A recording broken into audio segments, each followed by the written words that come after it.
L'œuvre intérieure du Saint-Esprit est de nous sceller pour notre sécurité. Lorsque nous désirons envoyer des lettres recommandées, nous apposons un cachet à l'extérieur qui signifie ne pas toucher.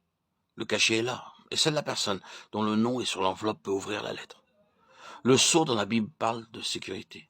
Le Seigneur Jésus-Christ m'a scellé et je lui appartiens. Jean 10, 27.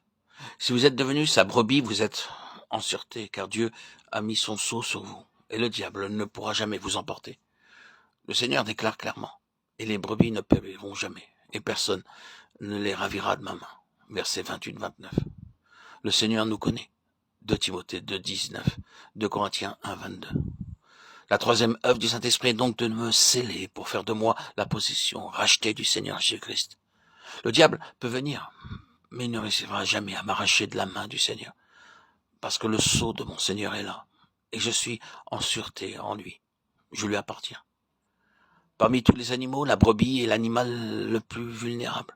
D'autres animaux, comme les ânes, les chevaux, les vaches, les buffles, les cochons, les chiens, les chats, pourront retrouver leur chemin. Si vous mettez votre chat dans un sac et que vous le laissiez dehors, même très loin, il reviendra vers vous. Si vous laissez votre chien à plus de 3 kilomètres, il reviendra. Même les bœufs, les chevaux ou les cochons peuvent retrouver leur chemin, mais pas les brebis. Une brebis peut s'éloigner de quelques centaines de mètres et ne pas retrouver son chemin.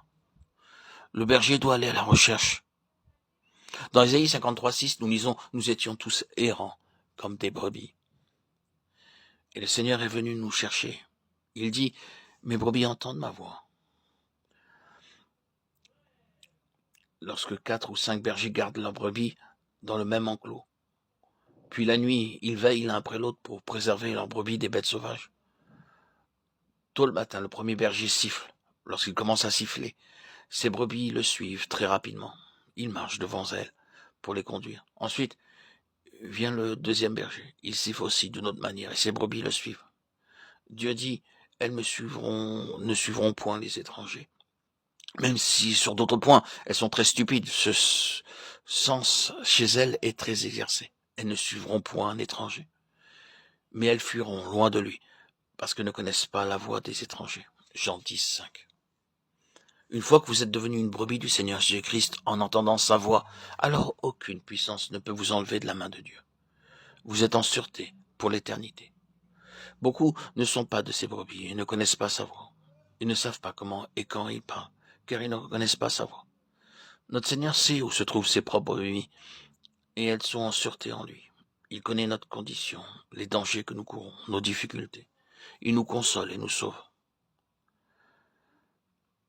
J'ai vu cela se répéter souvent. Au début, je me souviens très clairement, je commençais juste à lire la Bible et je n'avais aucune idée de ce que pouvaient être les faux enseignements.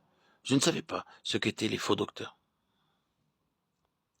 Beaucoup sont venus à moi avec des mauvais enseignements, des fausses doctrines, en espérant m'attirer chez eux. Mais j'entendis au plus profond de mon cœur une voix dans mon esprit disant « Ne leur fais pas confiance, ne leur fais pas confiance. » Ainsi, le Seigneur me préserva de de faux enseignements. Non pas par les arguments, mais par la conviction intérieure. Lorsque nous sommes scellés par le Saint-Esprit, nous avons l'assurance que notre Seigneur connaît tous les dangers possibles qui surgissent autour de nous et nous en protégera. Amen. Alléluia.